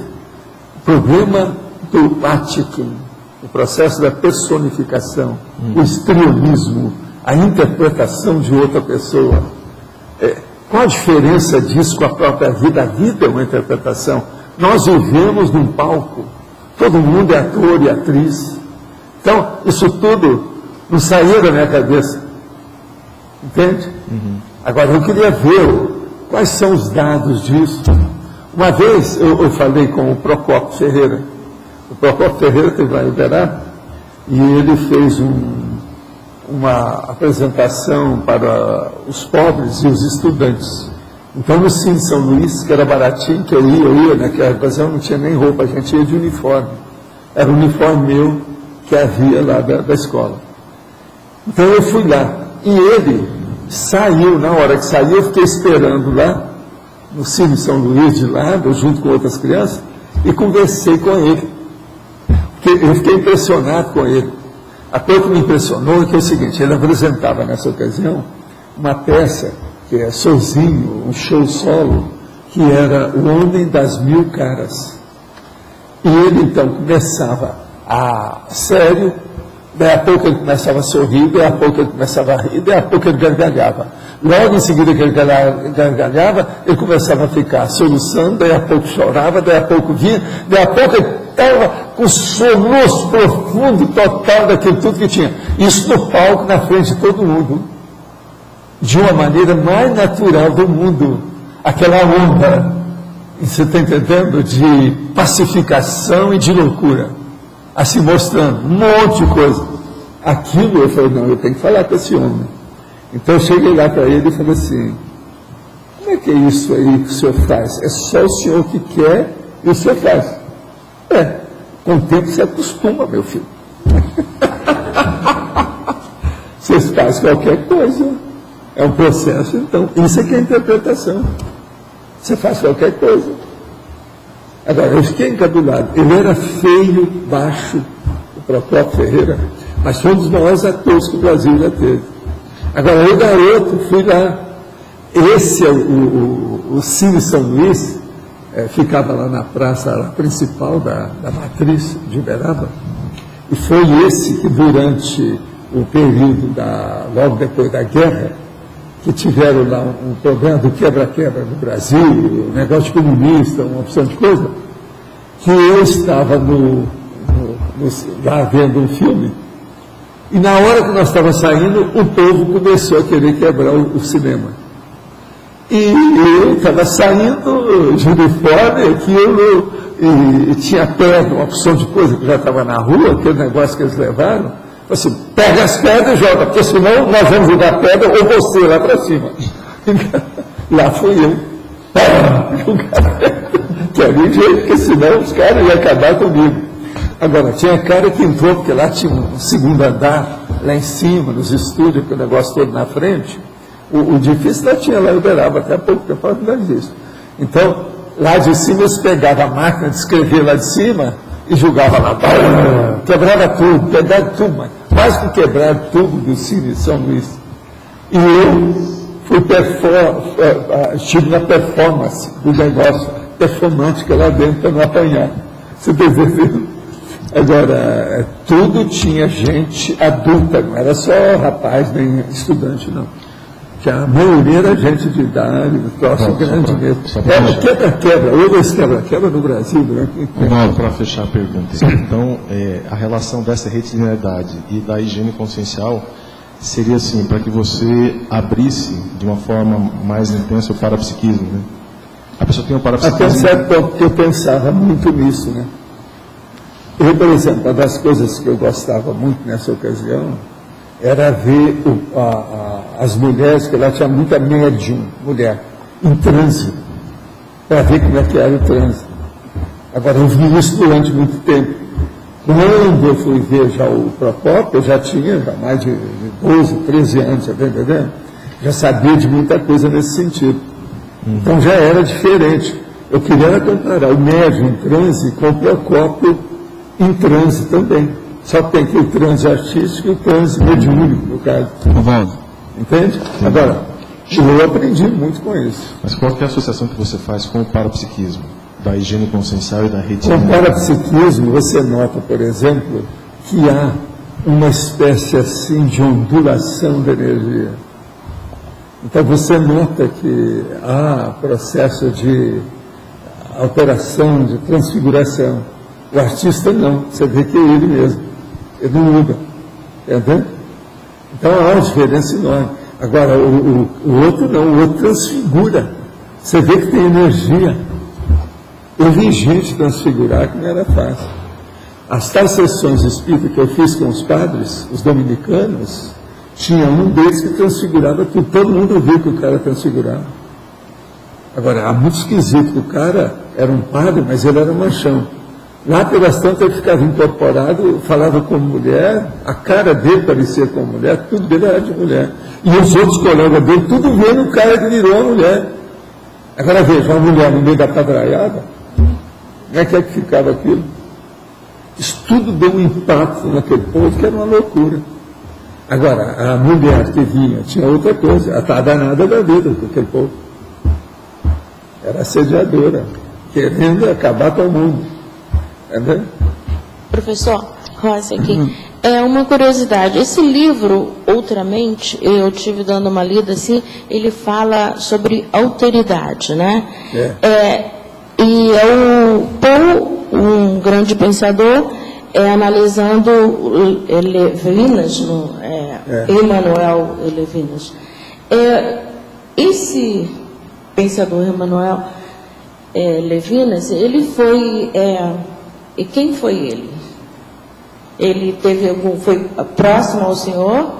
Esse já passava esse conceito de alteridade, como colocar-se no lugar do outro, como conceito de interassistencialidade? Era o Senhor? Não, o que interessa ver é também o modo desse povo se expressar. Né? Eu acho, você não acha, por exemplo, que esse folheto aí é exagerado? Isso aí devia ser mais explícito. Eles querem mostrar muita conversa e fica só nisso. Então é 6 com meia dúzia. Estão repetindo muita coisa de forma, né? Eu acho excessivo.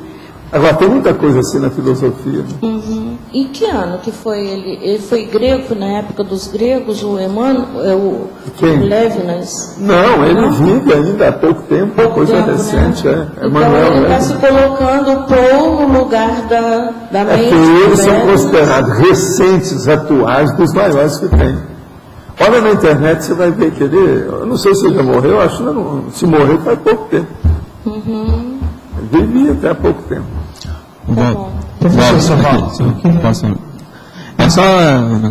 Sobre esse negócio do Globo News, passou um especial do Procópio Ferreira, eu acho que é naquela parte que eles divulgam livros. Uma neta dele está lançando uma biografia. E mostrou essa apresentação dele transfigurando assim, várias coisas. Do Procópio Ferreira. Passou isso faz pouco tempo. Eles falam muito da filha dele, a Bibi Ferreira, falam muito dela. Eu acho que eles estavam lançando. Ela não é Vivi, eu acho que não é Vivi, né? Mas aí tinha uma gravação em preto e branco. Agora, essa apresentação é fora de série. Ele foi fora de série. Esse aí eu quis ir lá ver. Porque você sabe, eu pesquisava e perguntava e questionava tudo, né? Todo mundo que passou perto de mim, eu mandei bala. Nesse especial eles mostraram justamente essa apresentação, Valdo. Mas esse aí ele apresentou para o Brasil inteiro. Ele era meio mascate, assim, ele rodava o Brasil inteiro fazendo isso. Aí eles tiveram muito, por exemplo, aquelas mãos de Eurídice, que era um negócio lá do Bloch, aquilo também rodou o Brasil inteiro, as mãos de Eurídice. O cara falava só das mãos. E lá ele contava que andava ele só e o produtor dele num carro, ia de cidade em cidade, e lá ele conseguia as ele coisas. Era fora de série. Bem a gente aplaudia o cara, porque, então a meninada, ele lá no São Luís era mais para os estudantes. Aquilo era cara de estudante, curso secundário, veja bem.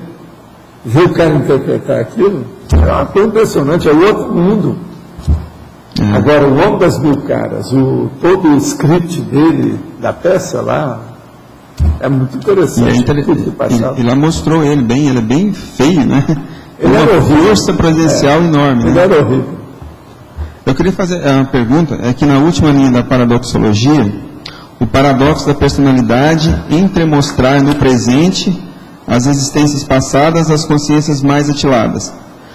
Eu queria fazer um paralelo com isso, aquele que eles falam do Pitágoras, né? Que ele induzia as pessoas a ter retrocognições. Ele não contava, ele fazia elas terem as retrocognições. Não, mas esse povo do passado, aí os primeiros filósofos, todos eles gostavam de mexer com a pessoa para a pessoa mesma entender a si própria, para ele não ter que entrar nisso. O Sócrates mesmo fazia a maêutica, que era baseado nisso, né? Mas pegava só os assuntos, a conversa, a linguagem, os termos da pessoa, retorcia tudo e dava para ele, só ele. Entende? Ele ficava só de fora mexendo na ideia da pessoa. No caso aqui da frase, o que é a intenção da frase? A intenção aí, no caso, o paradoxo da personalidade, entremostrar no presente a existência passada as consciências mais atiladas. Por exemplo, como é que eu estou falando que ele aí, o Pedro e a Cecília, é isso aí. Agora é o paradoxo. Eles às vezes estão mostrando para mim uma coisa que eles não viram que eles têm. Mas agora eu que já tenho um pouco de experiência, eu que estou com mais observação, eu vejo antes dele. Então, quem devia de ver era eles, não eu. Você entendeu? Então, por exemplo, a pessoa teve uma vida aí no século XIX, chega aqui e fala, você foi o fulano, cara, disso. Quem devia de saber isso era ele, não era eu. Que negócio é esse? Eu estou atravessando o sinal. E quando estou avançando o sinal. Você está entendendo? Então a gente precisa saber por quê. Tem que ajudar essa pessoa a alguma coisa muito séria, senão a gente não falaria. Nada disso ocorre à toa. De bobs, gratuitamente, tudo tem sua razão. A gente vê até mesmo pessoas que têm um certo parapsiquismo, que talvez o amparador poderia até induzir isso nela, mas ele faz a informação vir de outros meios. Não, mas o processo não deve ter indução de nada. A gente deve conversar. A indução, até a maiúscula do Sócrates, era errada, a meu ver. E outra coisa, não era cosmoético. Agora, eu não sou assim. Eu converso com a pessoa tudo com calma, falo as coisas, o que eu acho, vou devagar, e a gente vai conduzindo aquela ideia. Mas é ela que muda, não sou eu. O problema é dela. Agora, você veja, eu na minha vida toda, isso aconteceu dezenas de vezes, com dezenas de pessoas, de tudo quanto é jeito, homem e mulher, tudo quanto é tipo. Agora, o que se passa? Eu nunca tive um problema sério com isso aí, até hoje. Isso é seríssimo. Jabas, isso é muito mais sério que dar um diagnóstico de uma doença grave que a pessoa vai morrer daqui a 6 meses. Muito mais sério. Principalmente em certos casos mais críticos. É muito mais sério que isso. Envolve muito mais gente, muita coisa, a vida da pessoa, família, ciclo social, a posição dela, que repercute toda. Agora, na hora que o fato é a coisa mais fácil que tem, né? Depois que você sabe o fato, quando o fato ocorre, ele se desenvolveu, acabou. Contra fato a gente não vai brigar. E a pessoa admite o processo, não tem saída. Até hoje, tudo que eu já falei, ninguém ficou contra. As pessoas, às vezes, têm a fase de convalescência do processo. Existe uma convalescência da cognição. Qualquer ideia que você fica sabendo tem um período de convalescência, para você se adaptar àquela ideia, que é a neossinapse que ainda não tem que criar as neossinapses. Agora veja, tudo isso com o tempo a pessoa admite, ela aceita, ela melhora. Então a personalidade consecutiva é complexa, difícil. Mas não é só a personalidade, é de quem mexe com isso. É muito mais sério. Uma pessoa que vê, chega a outra pessoa e explica para ela o que ela foi, isso é fácil. Agora, o problema é a pessoa saber disso corretamente, em cima do lance, com os pingos nos is. Isso é que é difícil. Então, para isso, não é só para psiquismo que precisa ter discernimento, experiência. Agora, com o passar do tempo, chega na minha idade, depois dos 70, você já viu tanto fato desse, tanta coisa, você sabe evitar, você já faz aquilo que a gente está falando de higiene mental. Você evita aquilo que pode criar problema, entendendo? Vai direto naquilo dos finalmente, aquilo que interessa, e prepara também a comunicação adequada para a pessoa entender. Agora, vocês, com o tempo, vocês vão ver muita coisa nesse sentido. O que eu estou fazendo aqui é preparando vocês para isso. Não é apenas o processo da personalidade consecutiva. É o estudo da personalidade consecutiva. É vamos dizer, a localização, a identificação, a investigação, a pesquisa da identidade. Isso aí não é fácil. Porque há muita fantasia, muita coisa. O que é bom é que as fantasias todas dizem respeito às pessoas de alto gabarito. Isso ajuda as pessoas. Agora, por exemplo, mesmo aquelas que eu já falei de pessoas que não eram de alto gabarito, não teve problema. A pessoa não ficou doida com isso. E outra coisa, aquilo estava adequado, ela precisava de saber. Entendeu? E há casos desses horríveis. Que é o meu caso. É o seu caso. Professor, na parafatologia, na terceira e na quarta linha, o senhor fala sobre os indícios do macrosoma pessoal e os indícios do paramicrochip pessoal. Eu gostaria que o senhor falasse um pouco mais disso, a relação dos indícios, né? Onde é que está isso aí? Na parafatologia, na terceira e na quarta linha. Os indícios do macrosoma pessoal os indícios, e os indícios do paramicrochip. O que é que você quer saber disso? A relação disso com as obras feitas em outras existências e com o contexto do verbete. Não, aí o problema todo que a gente tem que ver aí é da intermissão. Essas coisas ocorrem na intermissão. Já não é bem de vida passada, mas é a ficha da pessoa que levou essa consciência na intermissão a adquirir essas condições. Entende? Então é mais relativo ao... Aí o processo mais é intermissivo. Entende? Agora, cada caso tem que ver, né? Como é que fica. Professor Valdo. Sim. Com relação à escrita, quando o senhor vai escrever, né, qual critério o senhor utiliza para escolher entre o papel e o computador? Não, eu sempre escolho o computador atualmente quando eu sou besta, tá certo? Mas agora o que se passa? Quando eu estou em casa pensando, por exemplo, na minha cadeira do papai, que eu tenho uma poltrona tal, recosto a ver televisão e ler, essa eu escrevo tudo com caneta e papel. Papel desse aqui e caneta futura dessa comum. Isso aqui é o melhor que eu acho. Aqui mesmo também eu escrevo tudo. Eu não quero ter um computador aqui, eu não preciso disso. Eu não uso mais laptop. Nessa altura dos acontecimentos, no trabalho que eu faço, tem que ser o desktop logo, porque eu já faço tudo em definitivo. Eu pego, por exemplo, sento lá e faço um verbete, já direto. Está entendendo? Sem nenhum rascunho, sem nada. Agora, hoje é fácil com esse monte de verbete que já tem pronto. Agora, o senhor acha que tem alguma vantagem do papel em relação ao computador ainda, de repente para rascunho? Tem, principalmente da coisa escrita. Por exemplo, uma revisão que você faz no papel é muito mais fácil que fazer no computador. O que é isso? Não pode nem comparar. Para você ler, para você registrar, se anotar, fazer apontamento, é muito melhor também. Mas para escrever especificamente, a gente é o seguinte, quanto menos, presta atenção,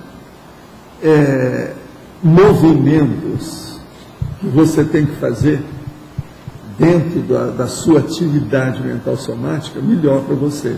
Então, o ideal é uma caneta dessa com papel limpo desse, é tipo carta, porque o tipo carta é mais adequado para você fazer um tamanho adequado no ecrã, na tela do computador, entendeu? Então, isso aí importa mais do que o resto. Então, outra coisa, você tem que evitar os atritos. O que é atrito? É estática, é interferência do movimento físico. Então, por exemplo, até você dar os comandos do computador, tem uma série de coisas que você tem que fazer. Você tem muito mais trabalho. Agora, escrever a tinta rapidinho, não tem atrito nenhum. É só a caneta e o papel. Agora, no computador, não. É uma série de coisas, que é uma máquina. Você está entendendo? Então, as anotações super rápidas, de grande elaboração de pensamento, de você arranjar coisa nova, totalmente nova, neo-ideia, tudo é bom no papel, é muito mais fácil. Eu, às vezes, por exemplo, eu faço e dou umas indicações assim, rascunho rapidinho, em 5 minutos, eu já sei tudo como é que vai ser o verbete, através daquilo que eu coloquei. Eu ponho só o filé mignon, aquilo que interessa. Eu já vou para o computador já sabendo tudo. Outra hora eu tenho uma ideia, eu estou com o computador, eu já vou direto lá, já coloco tudo. Entende? Então a primeira coisa é o seguinte, nunca despreze a caneta e o papel. Olha bem isso. O computador é muito comando que você tem que dar, uma série de comandos para você chegar até lá. É muito mais complicado. Por quê? Muita etiqueta, muita cerimônia, muita atividade física cerebelar que você tem. O mental soma, quanto mais você cortar o cerebelo, melhor. Agora, caneta e papel é o máximo. Então isso nunca vai morrer. Até agora eu ainda não vi nada para substituir isso. Escrever diretamente no computador não é a mesma coisa. A questão da elaboração. Isso é coisa de cinema. Cinema, o cara senta lá na máquina de escrever no computador e começa. Depois ele pega o papel e joga fora.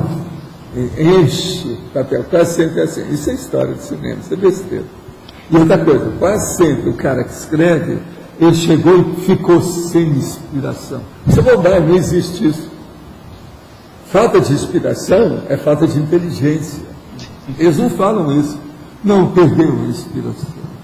Está certo, tem hora que você não está para estar escrevendo, nem elaborando coisa, ok. Mas não é isso que eles falam lá no filme. No filme, geralmente, vocês querem dizer que a pessoa perdeu a inspiração. Acabou. Ficou a zero. Isso é bobagem, não existe isso. Professor Valdo, algumas, quer dizer, boa parte das ideias, dos neologismos, das neoverpons que o senhor traz, que fazem parte do corpus da conscienciologia, o senhor já traz de outras vidas, certo? Poderiam ser considerados indícios multiexistenciais para o senhor. Qual que é a ideia, ou quais ideias lhes são mais antigas, que o senhor teve contato, elaborou? A mais antiga é a de generosidade. Generosidade? Essa é a mais antiga. Certo. É a que eu fixei em primeiro lugar, passou para o resto. Não adianta ser inteligente se não há generosidade. Ok. A generosidade é isso que eu chamo hoje da mega fraternidade, certo. A interassistencialidade, a cosmoética na convivência, é a generosidade. Então, eu ia perguntar especificamente com relação à cosmoética. Quando foi agora, que você teve contato com essa ideia? Esse negócio da generosidade muito cedo, por causa das guerras. Por causa, desculpa? Guerras. Guerras. Por causa do belicismo. Você veja bem, tinha guerra por tudo quanto era lado. A turma lá do Arlindário, esse povo todo participou de guerra, o Sócrates, Platão. Era uma loucura esse negócio de guerra. Entende? Agora, eu sempre fui contra isso. Sem covardia, enfrentando a situação. Também banquei o bobo, né, muitas vezes, que acabaram comigo. Então. A gente poderia dizer que essa ideia veio já desde a sua existência na China, algo assim, ou mais antigo que isso? Não, a primeira coisa que eu tive é o seguinte, nas iniciações no Egito, eles já falavam sobre o processo da generosidade. Entende? Mas lá havia umas coisas muito esquisitas, porque havia muita predominância dos problemas. O Horus, por exemplo, o sacerdote de Horus, aquele troço todo que havia, um monte de coisa, né? Isso aí foi dar aos deuses depois, aquela coisa toda, pegou a Grécia. Então isso tudo era um problema, mas agora o processo da guerra sempre existiu muito. Agora a guerra era defendida por esse povo porque falava, não, tudo na terra a gente tem que sobreviver guerreando. É assim, você não vê os lobos, como é que são? Você sabe que teve muitas dessas vidas, eu me lembro da história, o povo adorava o lobo. Você está entendendo? É um negócio bravo isso aí. Falando uma coisa dessa, porque ele se defende, ele sabe o que é, dá um jeito. E outra coisa, isso é muito antes dos estudos que tem atualmente. Então, outra coisa, eu falo aqui, crio uma opção de palavra, mas essas ideias básicas, a essência delas, já haviam. Mas no outro idioma, uma coisa mais elementar, mais superficial, mas isso existia. Agora, ó, eu às vezes fico pensando, eu não sei, eu já falei aqui mais de 10 vezes, que eu não sei, por exemplo, quais são os atributos mentais, sabe, de um serenão. Mas eu sempre falei também que eu acho que foi o serenão que colocou os nossos cérebros um pouco mais avançados e deixou para melhorar através do processo da hereditariedade, o DNA, essa coisa toda para melhorar. Agora, eu fico só pensando, será que com isso também havia um jeito de induzir certas ideias? E sempre foi um enigma para mim, que eu não sei bem como é que é, porque eu nunca cheguei. Nessa primeira parte eu ainda não consegui deslindar, decifrar. Eu não sei como é que é essa segunda que eu acho, a segunda hipótese. Você está falando assim, mas, por exemplo, na hora que ele deixou aqueles pensamentos lá, talvez dentro de determinado cérebro, naquele DNA, com a situação, será que aquilo deu para fazer uma indução de certos mecanismos de ideia? Eu não sei. Agora, e sempre me encasquetou. Até hoje eu não sei como é que são. Com relação para se estudar. Com relação específico ao termo cosmoética, quando que o senhor cunhou não, assim? Olha o meu intrafísico ou extrafisicamente? Você sabe, eu era o Zuzu, que hoje ele chama de Zizi lá, que está marcado. Zuzu. Ele era, na verdade, o neto do nosso amigo. Uhum. Agora, ele foi o primeiro, mais do que o avô, e mais do que eu mesmo, que falou numa ideia equivalente à cosmoética. A cosmoética, tá, é dessa data. Então, isso foi ele. Agora, você veja, essa minha vida tem um pequeno trecho na Enciclopédia Britânica. Eu estou nessa, eu sou enciclopedista também. De personagem tem lá, está falando lá o negócio dele. Se você for olhar, aquele é o mais aproximado das coisas que eu lembro. Porque foi a tal que eu tinha, a minha revivescência da história lá, a retrocognição, que estavam me perseguindo, que depois me deram uma surra danada quando eu estava subindo um morro. Você está entendendo? Eu tive que fugir depois, passei uma noite, passei frio, o diabo, perto de uma instituição, para depois sair dentro de umas carruagens que saía com as alimárias daquela antiga. Isso tudo é dessa época. E eu lembro do negócio com calma, vejo como é que é, entendia tudo. Agora, por exemplo, com esse negócio a gente vê, a telepatia, por exemplo, é uma coisa também desse negócio do serenão que eu estou falando.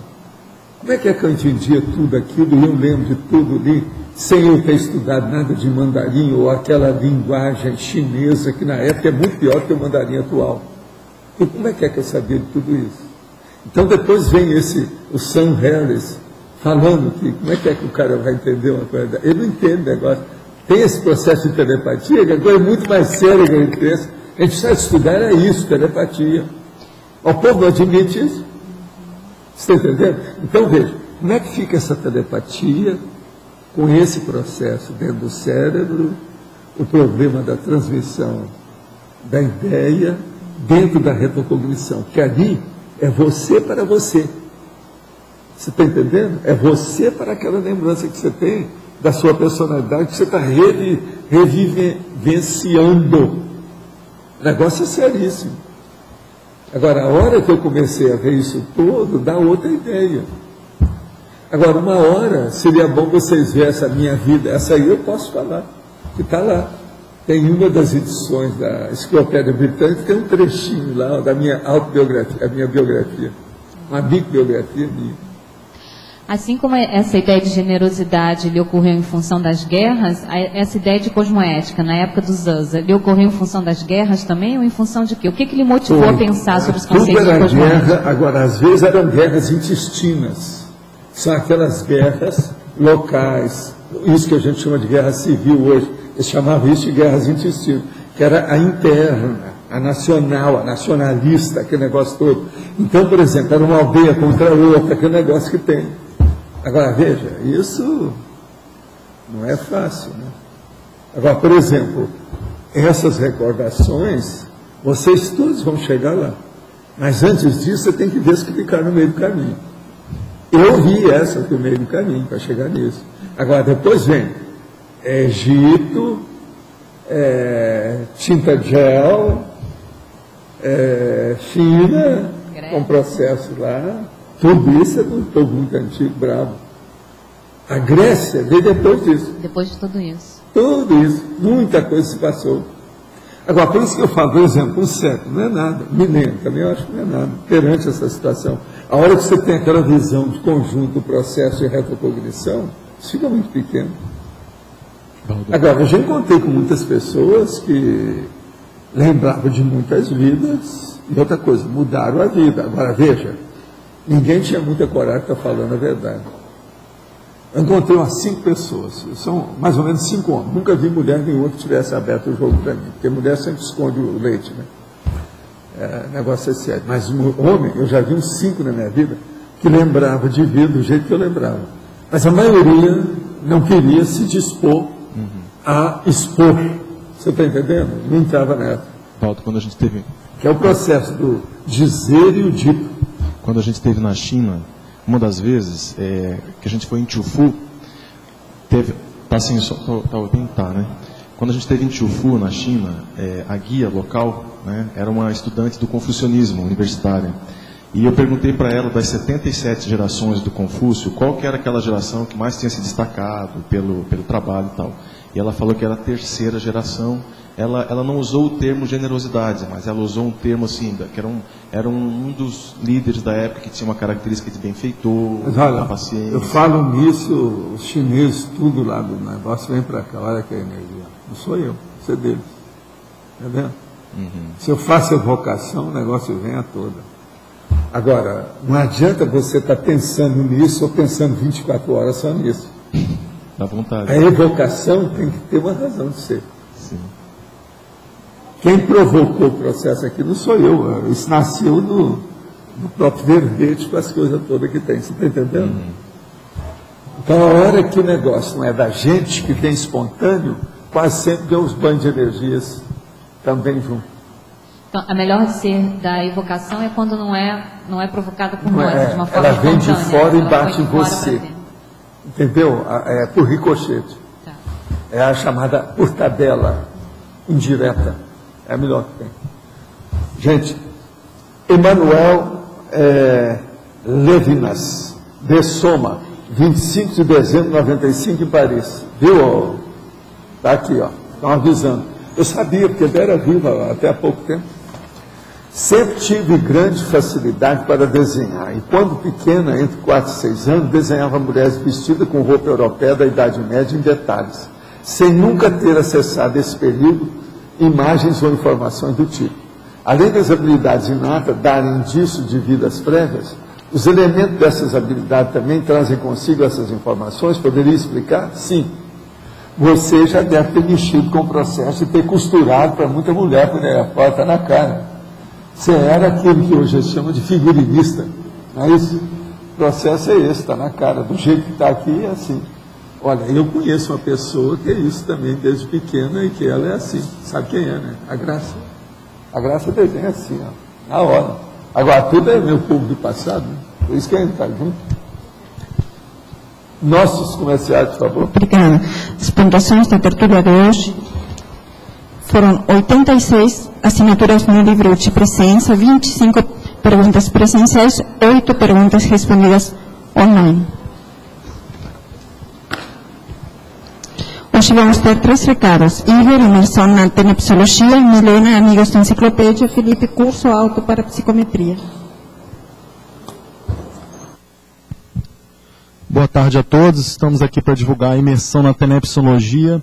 É um mega evento que vai ocorrer aqui no final de ano no CAEC e vai ocorrer dos dias 21 ao dia 27 de dezembro de 2009. Basicamente, nós vamos ter 3 eventos que compõem essa programação. O primeiro vai ser de 21 a 23 de dezembro, é o 5º Fórum da TENEPS e 2º Encontro Internacional de Tenepsistas. Nós convidamos a todos os interessados no tema que possam comparecer para ampliar seus entendimentos a respeito da prática da TENEPS. No dia 24 de dezembro, nós vamos ter o curso avançado de TENEPS com o professor Valdo Vieira, com 2 aulas, o estágio holossomático e a autovivência Pro-OFIEX. Esse curso vai ser realizado aqui no Tertuliário. E dos dias 25 a 27 de dezembro, as vagas do acoplamentário já estão esgotadas. Porém, o CAEC abriu uma turma do curso Campo Assistencial Holossomático, que vai ocorrer nas mesmas datas, de 25 a 27 de dezembro.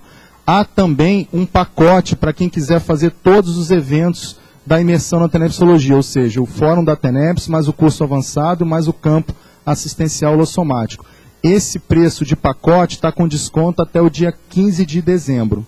Ok? Então, maiores informações na secretaria, na recepção aqui do CAEC. Ok? Muito obrigado.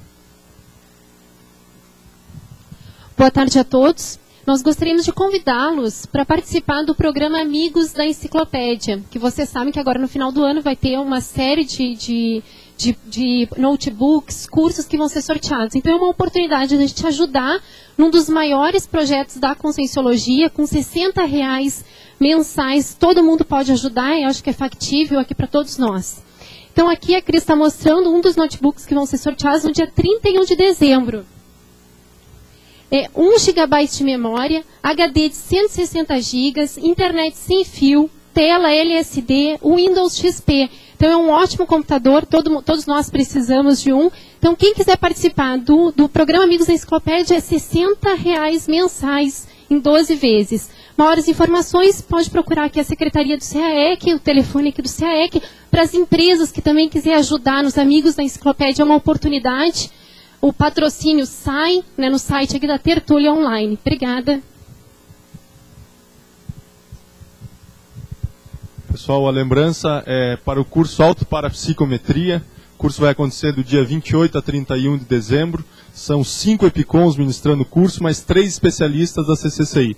O curso já tem 24 inscritos e temos apenas 16 vagas. Então, aquelas pessoas que desejarem a inscrição podem se dirigir à recepção do SEC. Obrigado. O verbete vencedor para amanhã é Vínculo Proexológico. Ganhou com 13 votos. Obrigada e boa tarde a todos.